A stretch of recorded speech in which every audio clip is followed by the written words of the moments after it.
Hey everybody, how's it going? Today we're going to be exploring a little bit more of the Freelands.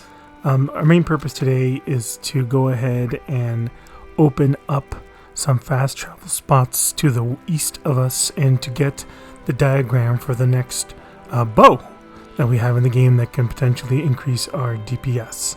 So without further ado, let's get going. I'm just going to go around my farm placing what I don't need in my inventory. Grabbing what I need for the trip ahead, and then we're going to be heading out. We don't want to be fast traveling everywhere.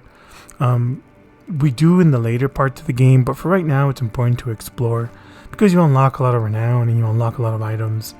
And for this next piece, I do need to make sure I'm going around the world and collecting items because I need to sell things in order to be able to buy what I need for my next set of upgrades. So I have my hardwood bow, and that allows me to get through, as you saw, a large portion of the game in the beginning. But now the next 3 steps I need is to go ahead and collect those relics. And the creatures where those relics are kind of strong, and I'd rather have a stronger weapon to be able to deal with them. So I'm going to first teleport to the Old Forest campsite, and from here I'm going to go ahead and go east. So my goal from the Old Forest campsite is to make it all the way to the plains and all the way to the Crossroads.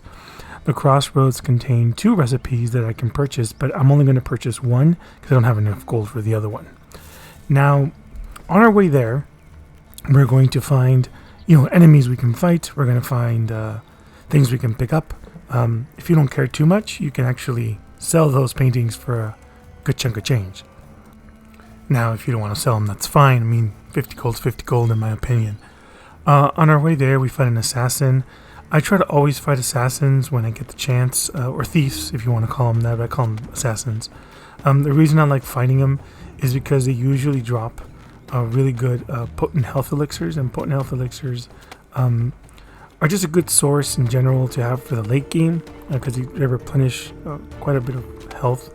But also, if you have checked them out, they are worth 40 gold each. So if I can amass 10 of those, that's 400 gold. So if I'm not using them, then I'm just going to go ahead and store them. And I am storing them in my chest right now because I find myself that I'm able to sleep and I'm able to move forward without too much of a problem. This particular one had a really nice elixir waiting for me in his chest, so I was glad I fought him. As I keep traveling to the east, I'm going to run into a winery, which is right here. There's a quest right outside the door, and you should definitely pick that up, but we're not going to do it just yet. But we're going to pick up the quest. We're going to come back later and do that when we have our stronger weapon. And now we're in the Vinter's Vale Winery. So here's a little quest you have to do when you speak to the owner. That's the owner right there with the red cap. And he tells you that his wine is going tart. And so when you choose the option to help him investigate what's going on in his winery, a quest is going to start called Sour Grapes. So this is an interesting quest because it all takes place here in the winery. But you have to go around and speak to the members of his family and to his guard. And right here is his son, so might as well just get it out of the way, right? So you speak to the son, and after you speak to the son, he's going to give you a set of clues and just kind of read along with the story and kind of figure out what's going on as to who's doing what and what's going on in terms of this family and what they're up to. Okay, speak to the wife. She's here. That's what she looks like. She'll give you a bunch of clues as well in regards to the son and in regards to the guard you're going to speak to. The guard usually is over by his house, which is to the east of this structure. If you go into his house first, that's the guard's house. You'll notice there's a little magnifying glass. Click on it and it'll show you that it's a bowl of elderberries. And you can read the letter that he wrote that says he's really happy where he is at the moment. It's important that you keep track of everything that's being said and all the clues that you are finding. When you exit out, if you go a little bit to the south, he's right there waiting for you. But he might not be in your playthrough. He moves around. So talk to him, get his perspective on things. And then once you're done, you have to go find 2 more clues. One is inside this circular hedge maze that you passed. You can see a little magnifying glass there in the middle. And another fabled feather. So we like those fabled feathers, and we're going to want to pick them up every time we run into them, right? So I pick it up first just in case, so I don't forget. And here we have a little bit of a clue. as to what's going on inside the winery. So now we have our last clue, which is behind the house, which is this barrel. And now that we're done, we can return to Godfrey and talk to him about all the things we found and all the people we talked to about, and make our guess as to who is the person that is causing the issues. If you don't want to know, look away right now. The culprit is them. I'm not going to say the name in case you don't want to hear it, but yeah, I guessed correctly. There's a lot of clues that tell you kind of what's going on, and there's a little red herring that gets placed into the game to make you think it's somebody else. But anyway, once we're done here, we're going to continue moving east towards the plains and towards the crossroads. There's a road that you can follow. On the road there, stop and pick up whatever you need to pick up. Hunt whatever you need to hunt, or don't. Doesn't really matter. This is the camp on the plains. The camp on the plains has contained some limestone, which is really useful for building. And inside this shed, you can actually build some stuff in it, and then you can find a little pouch full of gold. Somebody left it there for you. The outside of the plains is kind of dangerous. There's boars, which do a bunch of damage, and there's thieves, and there's all this stuff around the camp. So just be careful when you're venturing out here.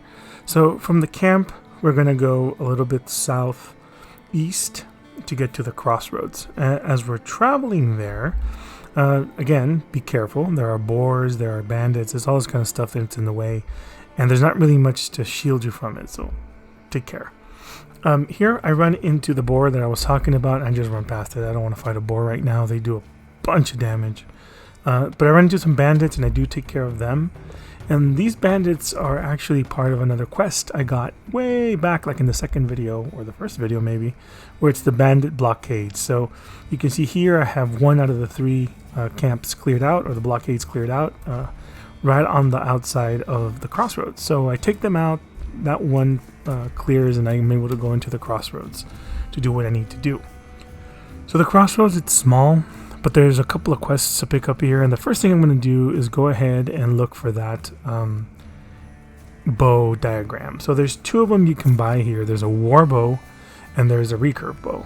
The recurve bow only takes 5 steel and 50 hardwood to craft, and it's almost double the damage of the current hardwood bow. The war bow is more damage, but it costs twice as much steel and it costs twice as much hardwood. So, and the diagram is much more expensive. So, because I really only need the bow for a small portion of the game, which is connecting those artifacts right now, I'm going to go ahead and only purchase the recurve bow recipe, and then I'll purchase the war bow recipe at a later time. As always, sell what you don't need, and then go ahead and explore the town. If you go into the inn, you might find the innkeeper there. This is not the innkeeper, this is the alcoholic. Nice little quaint little town. I actually messed up there and I misclicked. So the quests that are around, there's one right there on the wall. You can pick that up. That's a contract. You should pick it up before you move on. We're not going to do it just yet, but the Mistress of the Moor is actually a pretty cool quest with a good hard battle at the end of it. You can pick up a letter here, just read up on what's going on. Again, for completionist sake, just pick up stuff that you see, letters, and gives you a nice bit of lore about the world. Talk to the local alcoholic / guard, and he asks you to bring him alcohol. That's what he does, and he requests various types of alcohol. As you bring him one, he'll ask for another one. He'll ask for another one. Like the dude's just getting drunk on the job. The alcohol is sold here, some of it in the inn, and then the other alcohol can be bought in the other inns across the freelands. Do what you will. If you want to start now, go ahead. If I chose not to, I'll do it later. So here's this guy. He's the innkeeper. He's usually inside, but he was outside today. I don't know. So Bago tells you to investigate the town, that there's some stuff that needs investigating, and you can go ahead and do that right now, which is what we're going to do after picking up the other quest that is there on the quest board. So this is a contract. I think the other one was a quest. This one's a contract, or maybe they're both contracts. Who knows? This contract is to kill the Berserker Boar. I'm not going to do that either just yet, because again, those boars do a lot of damage, and I'd rather get a stronger weapon. And I'm in no rush. Those quests give you gold, but if I need to, I will go do them. But I think I'm going to do some other ones beforehand. So going into this house, the blacksmith's house, you can see a little magnifying glass that appears after you talk to the innkeeper. So you go ahead and explore that, and it tells you something about diamonds and peasants. Then you go towards the south part of the crossroads, and you can see that there's some footprints, and you can look through those, and they'll give you more clues. Follow those footprints towards the graveyard, and you'll find the last piece of evidence that you need to collect. Now your quest changes to search for the campsite, but again, I am not going to go ahead and do that today. So yeah, after getting this first part of the quest done, I'm going to head back to town, and then in town I'm going to grab some trout that were hanging off the line. We've pretty much completed everything we wanted to complete, which was to pick up the newer bow diagram so we can craft that. I wanted to open up the fast travel spot in the plains, and I wanted to visit the winery so we can get those quests out of the way. You can keep exploring this area if you like. I personally think it's better to just leave it here, collect the trout, collect another feather that's here in town, that's behind the inn actually, and that gives me 7 feathers. So 7 feathers is important because I'm going to be collecting, one more, and I can open up another slot. So I'm going to go pick up this feather, and then I'm going to go north of the crossroads just a little bit, and I'm going to run into a place called Oasis Lake. It's right off the path, you can't miss it. And then here, there's a feather right on the bench. So careful, because there's wanderers, there's boars, there's all this stuff here. Remember that Berserker Boar I told you about? Well, that's where he is, so be careful. So a boar followed me back to the farm, and I killed it, and I warped it back home just so I can go and deposit everything I collected on my travels, and then go ahead and start crafting up my steel for my next upgrade of my weapon. So I need 5 steel and 50 hardwood. The hardwood I already have, not a problem. I went ahead and collected everything that I had available to me. So there you go, there's the 5 steel that I need, but remember, I already have 2 steel from all the other adventuring that I've done. And so because I already have 2 steel, I only need 3, which is great. It'll be done really quick. I'll be able to get my upgrade quickly, and I'll be able to go and adventure out on the next part. Now, the reason why the bow is important for the next parts is because collecting the relics requires me to fight some strong enemies, and I could pull it off with a hardwood bow, but it's a lot easier to do so with the recurve bow. So that's why I'm going to do that. I'm going to head over to Firmfoot, and Firmfoot, here you can make your own choice, and I'm not going to push you one way or another. So the first one is a skill slot. I highly recommend that one. The second one is a material upgrade. I highly recommend that one. The third one is up to you. For me, it was more important to upgrade a skill slot than it was to upgrade my inventory, because materials, I can pretty much just, I can leave all there. It's not a problem. I can empty out my materials before I head on out. Food, I don't feel like I need to. Potions, I don't feel like I need to. So I said, okay, well, for this next part, I think I would rather get a skill slot unlocked. And the reason for that is I already went to the first level of archery, and the first level of archery gives me a little bit more damage. So because I'm having a bow upgrade, which does more damage, well, then the percentage on top of that is even more damage. So it'll help me get through the next part of the game a lot easier. I can take off skill slots if I wanted to, but I really don't. I'm fine with how I am at the moment. If I find something, I want to mine it. If I find hardwood, I want to mine it. So this one's the only one that really gives me damage. So that's what I equipped. Again, I could play a Naked and Afraid build and do more damage, but I'm fine as it is. So after this upgrade, I went ahead and equipped my next card, which was the more damage, and I think we're going to leave it at that for this day. We'll continue on our adventure on our next video, but I hope you're having fun. I'm having a blast doing these. Thank you.